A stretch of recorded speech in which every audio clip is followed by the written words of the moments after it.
गांव में तो सब जगह अकाल की परिस्थिति हो गई है। लगता नहीं कि अब इस गांव में ज्यादा दिन रुकना उचित होगा। काम के लिए बाहर गांव तो जाना ही पड़ेगा। भूषण काम की तलाश में दूसरे गांव की ओर निकल पड़ता है। चलते चलते वह विजयपुर गांव में आ जाता है। वहां उसका रहने का कोई ठिकाना नहीं था और उसके पास कोई काम भी नहीं था। चलते चलते वह एक अमीर किसान जगत सेठ के पास आ पहुंचता है। सेठ जी, मैं भूषण दूसरे गांव से आया हूँ। हमारे गांव में अकाल की परिस्थिति हो गई है। लोगों के खेत सूखे पड़े हैं। गांव में बूंद बूंद पानी के लिए लोग तरस रहे हैं। अगर मुझे आपके पास कुछ काम मिल जाएगा तो बहुत कृपा होगी बड़े भाई। अरे रे, लगता है तुम्हारी हालत बहुत खस्ता हो गई है। ठीक है, वैसे मेरे पास एक काम तो है और लगता नहीं कि तुम वो कर पाओगे। सेठ जी, आप चिंता ना करें, मुझे आप कोई भी काम दे सकते हैं। मैं वो काम पूरी मेहनत और ईमानदारी से करूँगा। अच्छा ठीक है भूषण, तो कान खोल कर सुन लो। मेरे पास 50 गायें और 50 भैंसे हैं। तुम्हें हर रोज उन जानवरों का गोबर निकालना होगा और रोज सुबह शाम उन्हें चारा पानी देना होगा। महीने के आखिर में तुम्हें इस काम के लिए 200 रुपए मिलेंगे और हाँ, 2 वक्त का खाना भी हमारी तरफ से मुफ्त दिया जाएगा। बोलो, क्या तुम ये काम कर पाओगे? अरे बाप रे, 50 गाय और भैंसों को संभालना आसान काम नहीं है। पर अब मैं कुछ कर भी तो नहीं सकता और ऊपर से सेठ जी 2 वक्त का खाना भी दे रहे हैं। ठीक है सेठ जी, मैं ये काम कर लूँगा, पर एक विनती है। हाँ बोलो भूषण, क्या बात है? सेठ जी, अगर आपको समस्या ना हो तो क्या मैं आपके गायों के साथ गौशाला में रह सकता हूँ? सेठ जी, मैं इस गांव में नया हूँ, मेरा रहने का कोई ठिकाना नहीं है। जग्गा सेठ थोड़ी देर तक सोचता है और भूषण को ऊपर से नीचे तक देखने के बाद उससे कहता है, ठीक है भूषण, तुम गौशाला में रह सकते हो। जी धन्यवाद सेठ जी। तब से भूषण गौशाला में रहकर अपना काम करने लगता है। वह रोज जल्दी उठकर गाय और भैंसों का गोबर निकालता, उन्हें चारा डालता और समय पर पानी भी पिलाता था। हर रोज भूषण अपना काम ईमानदारी और पूरी मेहनत से करता था। जगत सेठ को भी भूषण का काम बहुत पसंद आने लगा, क्योंकि वह अपना काम सफाई से करता था। एक दिन जगत सेठ भूषण को बुलाकर उससे बोलता है, भूषण, मुझे तुम्हारा काम बहुत पसंद आया है। तुम गाय और भैंसों का अच्छा ख्याल रख रहे हो, इसलिए दूध की गुणवत्ता भी बढ़ गई है और गायें पहले से ज्यादा दूध भी दे रही हैं। इसलिए मैं आज से तुम्हारी तनख्वाह बढ़ाकर पूरे 400 रुपए कर रहा हूँ। आपका बहुत बहुत धन्यवाद सेठ जी। कुछ दिन ऐसे ही बीतने लगते हैं। भूषण जगत सेठ के पास बहुत मेहनत और ईमानदारी से काम करता है। धीरे धीरे भूषण के पास अच्छा खासा रुपया जमा हो जाता है, जिससे वह अपने लिए छोटा सा रहने लायक एक कुटिया बनवा लेता है। उस गौशाला में सोकर तो नाक से गोबर की गंध अभी भी नहीं जा रही। अब आखिरकार मुझे अपने घर में चैन से सोने को तो मिलेगा। तब से भूषण जगत सेठ के पास गौशाला में काम करने आता और 2 वक्त का खाना खाकर अपने घर सोने के लिए चला जाता था। कई साल ऐसे ही बीत जाते हैं। भूषण की मेहनत के कारण उसके पास अच्छा खासा रुपया जमा हो जाता है। एक दिन भूषण जगत सेठ से बोलता है, सेठ जी, आजकल गांव में चोरी की समस्या बहुत बढ़ गई है और मेरे पास कुछ रुपए भी जमा हैं जो मैंने अपने घर में रखे हुए हैं, पर मुझे उन पैसों की चोरी की चिंता हो रही है। आपको तो पता है कि मैं दिन भर आपके पास ही काम करता हूँ और सिर्फ रात में ही घर सोने जाता हूँ, इसलिए मुझे रोज उन पैसों की चोरी की चिंता सताती है। हाँ भूषण, तुम बात तो बिल्कुल सही कह रहे हो। आए दिन गांव में नए नए चोरी के किस्से सामने आ रहे हैं और दिन भर तो तुम्हारा घर खाली ही रहता है, तो चोरी होने की संभावना तो जरूर है। जगत सेठ थोड़ी देर सोचता है और फिर भूषण से कहता है, देखो भूषण, ऐसे समय में तो गांव में एक ही जगह है जहां पर तुम्हारा धन सुरक्षित रह सकता है और वो है जमींदार का घर। क्या जमींदार का घर? हाँ भूषण, इस गांव के जमींदार बहुत ईमानदार और दयालु हैं। ऐसा मैंने कुछ लोगों से सुना है और उनके घर पर बहुत सारे पहरेदार भी हैं, तो चोरी होने की संभावना बहुत कम है। तुम अपने पैसे उनके पास रख सकते हो। अच्छा, ऐसा है क्या सेठ जी? ठीक है, फिर आज ही मैं जमींदार जी से मिलकर बात करता हूँ और उन्हें अपनी समस्या बताता हूँ। उस दिन भूषण जमींदार जी के घर उनसे बात करने जाता है। हे टूडको, कहाँ अंदर आए जा रहे हो? वहीं रुक जाओ। जी, मुझे जमींदार जी से मिलना है। मुझे उनसे कुछ काम है। क्या काम है तुमको उनसे?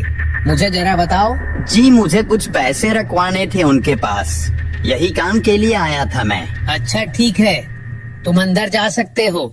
नमस्ते जमींदार जी, मैं भूषण जगत सेठ के यहाँ काम करता हूँ। कुछ साल पहले ही मैं दूसरे गांव से यहाँ आया हूँ। अच्छा भूषण, बोलो तुम्हारा क्या काम है मेरे पास? जमींदार जी, मैं सालों से जगत सेठ के पास काम कर रहा हूँ और मैंने कुछ रुपए भी जमा कर लिए हैं। पर बात यह है कि गांव में चोरी की समस्या बहुत बढ़ गई है, तो मुझे अपने रुपए घर में रखने से डर लग रहा है।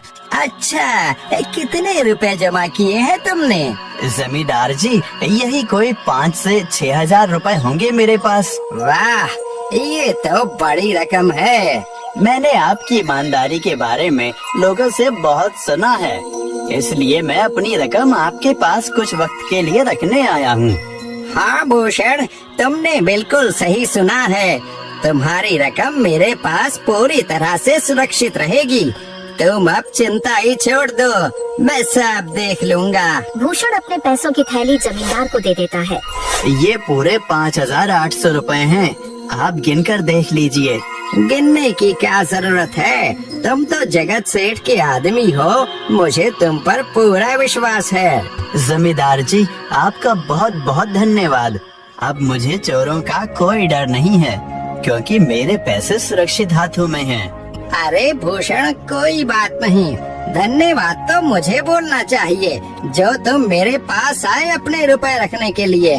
भूषण अपने पैसे जमींदार को देकर अपने घर चला जाता है। हाँ भूषण, तुम्हारे पैसे मेरे हाथों में ही अच्छे लगते हैं। ऐसे ही भूषण ईमानदारी और मेहनत से जगत सेठ के यहाँ काम कर रहा था। देखते ही देखते 2 साल ऐसे ही बीत जाते हैं।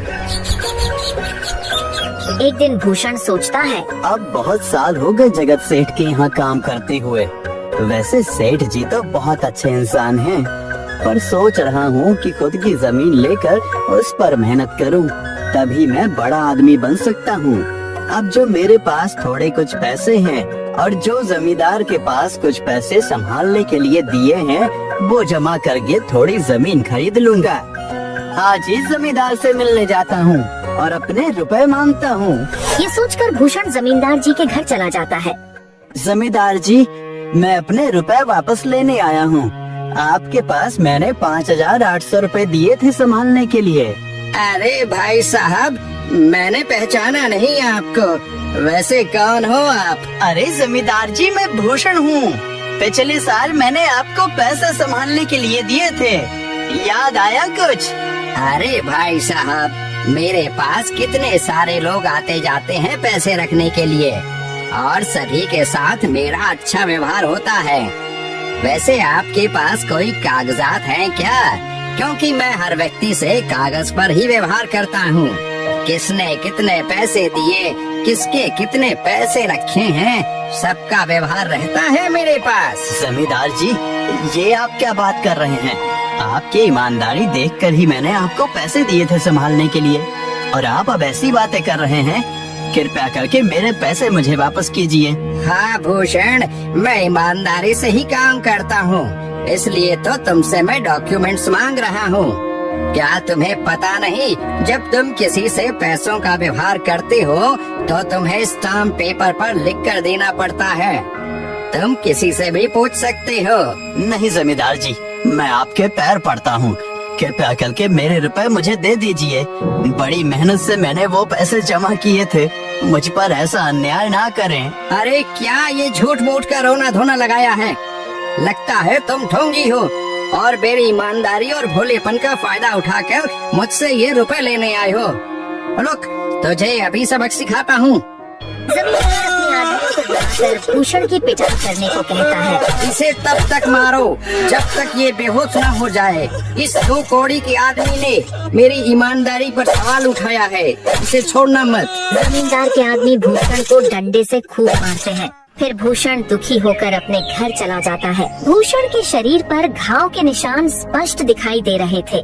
2 दिन से भूषण घाव के दर्द के कारण जगत सेठ के घर काम के लिए नहीं जा पाता है।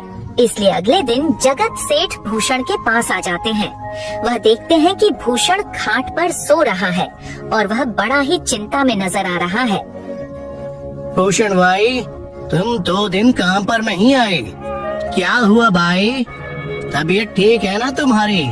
कुछ समस्या है क्या? अरे सेठ जी, आप खुद यहाँ आए हो। आप खबर भिजवाते तो मैं खुद चला आता। अरे भूषण, कोई बात नहीं, तुम्हें देखकर लगता है तुम बीमार हो। क्या हुआ है तुम्हें? जगत सेठ, क्या बताऊं, जिस जमींदार के पास पिछले साल मैंने अपने पैसे संभालने को दिए थे, वो आज मुझे पैसे वापस नहीं करना चाहता। वो बहुत लालची इंसान है, वो लोगों को ठग रहा है। और जब मैंने बाद में गिड़गिड़ाना शुरू किया तो उसने डंडे से मार मार कर मेरी पिटाई करवा दी और मुझे वहाँ से धक्के मार कर निकाल दिया।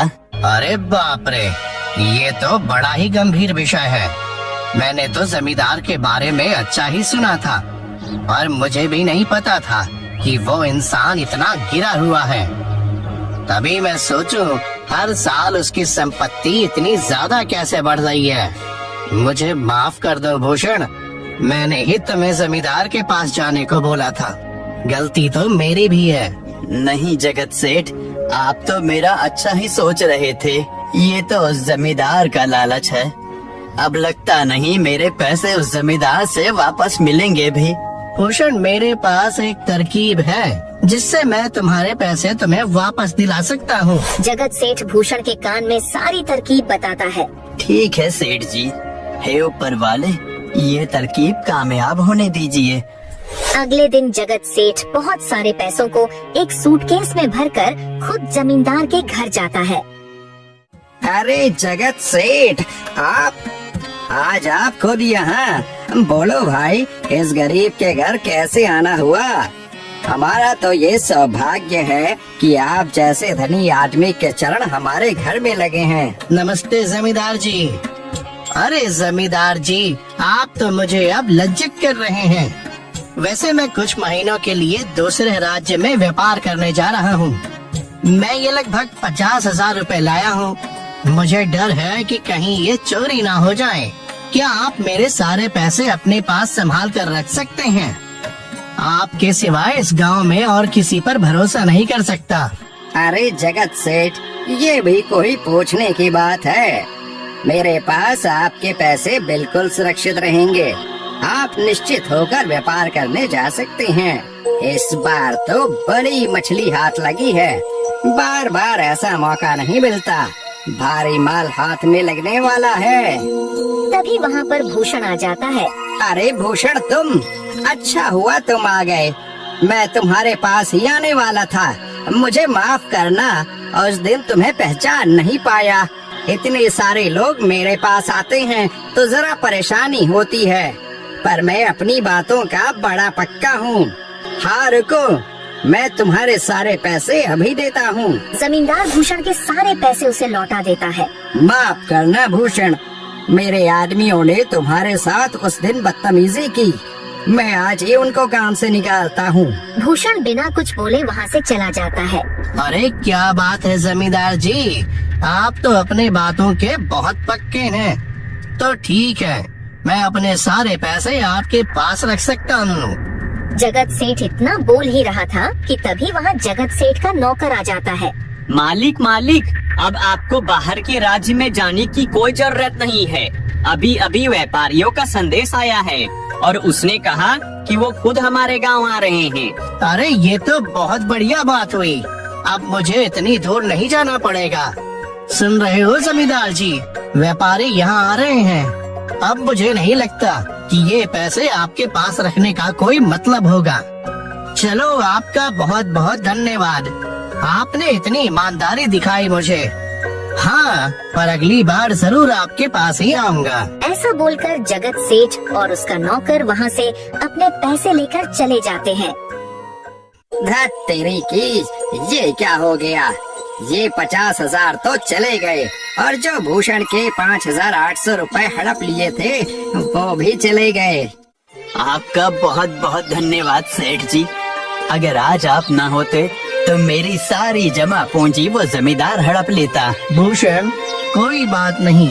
जो व्यक्ति मेहनत और ईमानदारी से कमाता है, ऊपर वाले उसका कभी बुरा नहीं होने देते, और जो हराम की कमाई का खाता है उसका कभी अच्छा नहीं होने देते।